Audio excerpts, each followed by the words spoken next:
listeners, welcome to Making Space, a Diversity Dialogue, a biweekly podcast where a guest host and I will discuss socially sensitive topics and answer questions around those cultures, ethnicities, and identities. We have some bonus content for you folks this week. Tarleton State University's Office of Diversity and Inclusion and International Programs hosted an in-person diversity dialogue on campus. Their topic was chosen in honor of Black History Month and speaks to the lost ancestry of African American individuals, specifically caused by the slave trade.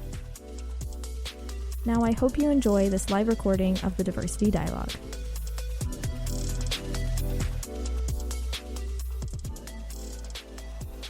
Hi everyone, my name is Emily Mankirk. I'm here on behalf of the Office of Diversity, Inclusion, and International Programs, and I'd like to welcome you to our first diversity dialogue of the spring 2020 semester. Thank you. That's what I was going for. Our presenter today is a very strong student leader, Malik Miles, president of the Tarleton Black Student Union, who is going to talk to us today about a very powerful topic that relates to February's theme as Black History Month. So I'd like to introduce you today, Malik Miles.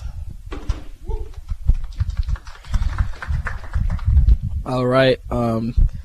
Thank you all for coming. So today I'm going to be going over the lost ancestry, which is basically African Americans' forgotten ancestry in connection to Africa. So this is a sort of point within African American history that's not really highlighted on, that as African Americans we really don't have a connection or a tie to the continent. We don't remember our original religious customs, spiritual customs, our history, as opposed to because of the slave trade that happened years ago.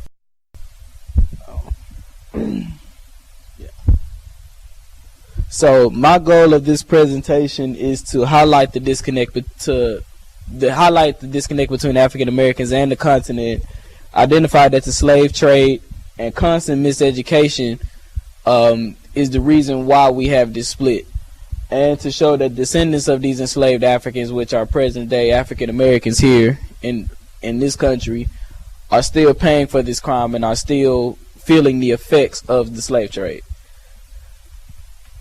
So I want to kind of give you a background origin of the slave trade. So this is not really highlighted upon, but the reason why the slave trade even happened was because of Pope Nicholas V, who issued his Dum Diveris, which basically, this Dum Diveris was basically saying that it is okay for the Portuguese to go and enslave anyone who they deem as a pagan, basically meaning anyone who is not Christian or who is not Catholic. They have to go ahead to go and enslave these people and subject them to what anything they want to, because in their eyes and in the eyes of God, they are not human. So I wanted to sort of highlight the legacy of slavery. So the first ship of enslaved Africans came on the 1619 in Jamestown. This is the first time that African Americans arrived here in North America.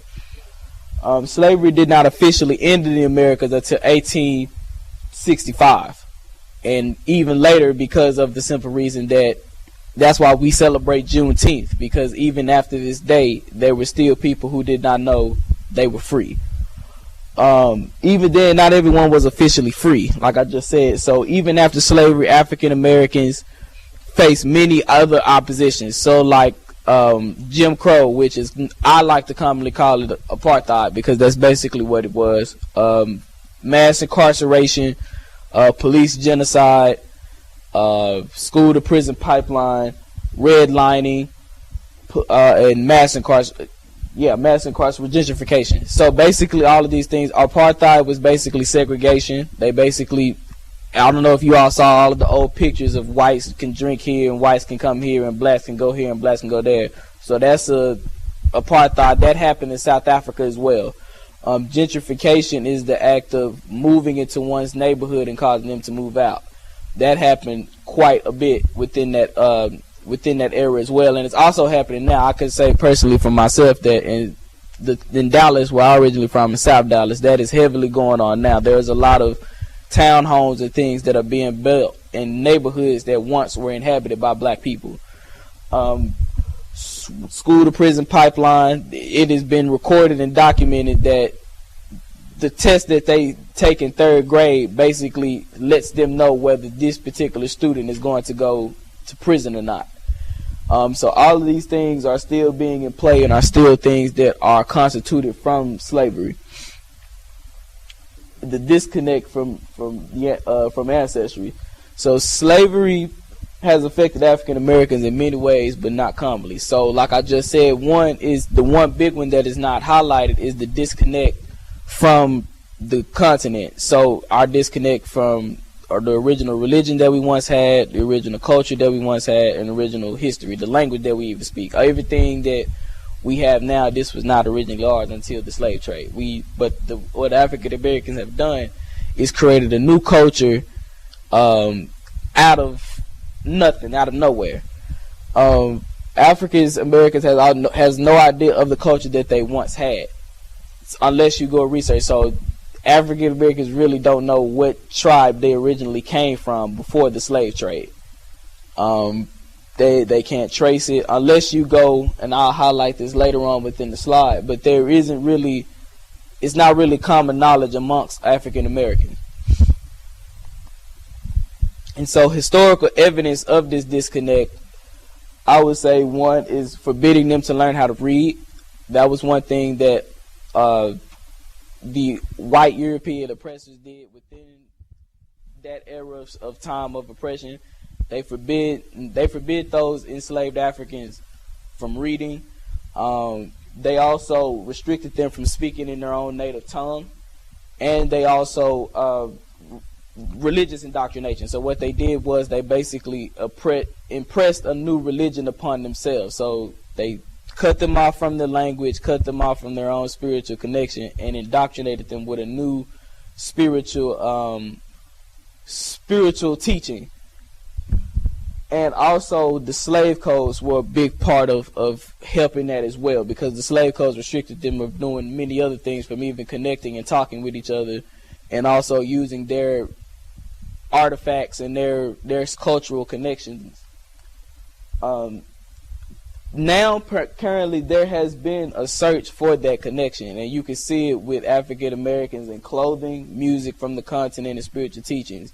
What you can see now is more and more African Americans are starting to have that search and that drive for that connection. And I would say that it hit its height in 2018 after the film Black Panther came out. Across the nation, you saw African Americans embrace Africa like never before, that I personally haven't saw in my lifetime. Also with the music, Afrobeat, Afrofusion, and Afrowave has become a major genre within African American culture. You can go to if you can go and travel to any other college campus, this music is going to be prevalent within that African American culture, specifically on HBCU campuses. And these are some famous known artists within Afrobeat, Afrofusion, Afrowave, and there are many others. Ways African Americans can connect back to the continent. So one way is through a black-owned DNA company called African Ancestry, and this company was started by Dr. Gina, I can't think of her last name, and Dr. Rick Kittles.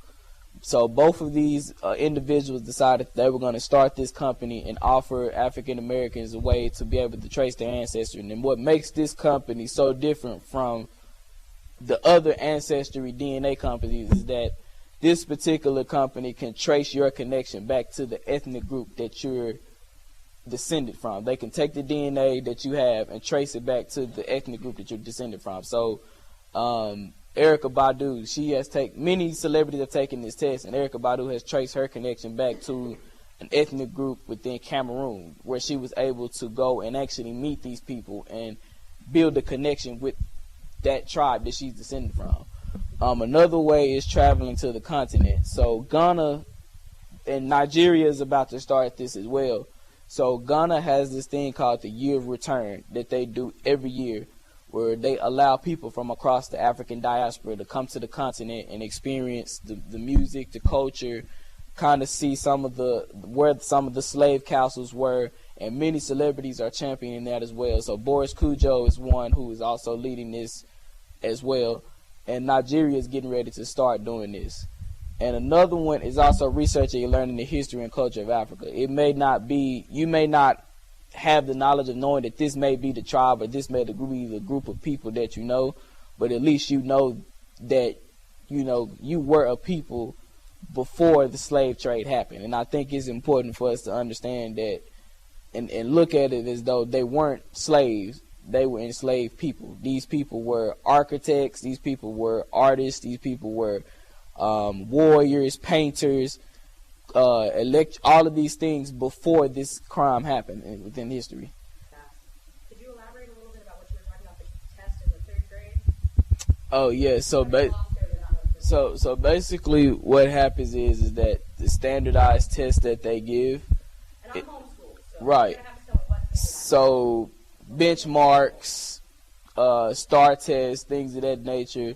Within the 3rd grade, they already the system or prison systems basically have a count on who more than likely what child is going to be going to that prison. So that's how they build prisons. They build prison based off the test scores of students, African American students within schools. Okay, and you're tying this information together from, and that's just that we tied it back for the podcast.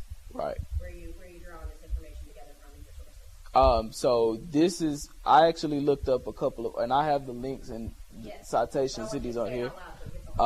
So a couple of articles. The Guardian is an article that I researched. Also looking at the prison numbers, prison systems, like your your private owned prisons. Most of those are built based off of those school tests. So there's the Guardian. You can find on. I know I found the Black Atlanta. Isn't there a really great Netflix documentary? Yeah, the 13th is another one that basically kind of highlights that as well. No problem. Yeah, you did a great job. Can we get a hand from Malik, please? And I trust your citations. I just want to make sure we got that on air. Right, no problem. So, no problem at all. Did you turn it off or is it on still? Wonderful. So I just wanted to mention that all of this, the presentation portion at least, is being recorded for a new podcast that's being released by the Tarleton radio station in collaboration with ODI IP. Let me not forget the last 2 letters of our name now. It's going to be titled Making Space, a Diversity Dialogue. And it's a wonderful new collaboration that you can find on Spotify and anywhere else you listen to podcasts. So the first episode should be releasing soon. Should have already released. Yes. The first episode is all LGBTQ+. So it's kind of the same principle with Diversity Dialogue. If you're interested in speaking, get in contact with me or Tiburcio, and we'll see if we can fit you in. I do want to just restate that when we talk about the school-to-prison pipeline, a lot of times it's about the abuse of power from people who are intending potentially to do good, but intent actually do harm. The road to hell is paved with good intentions. So thank you guys so much, and we're going to move on to our discussion portion, so the recording will now be closed.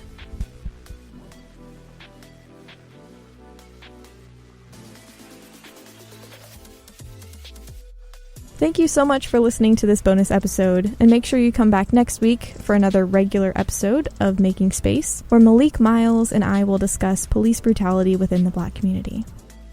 See you next week, folks.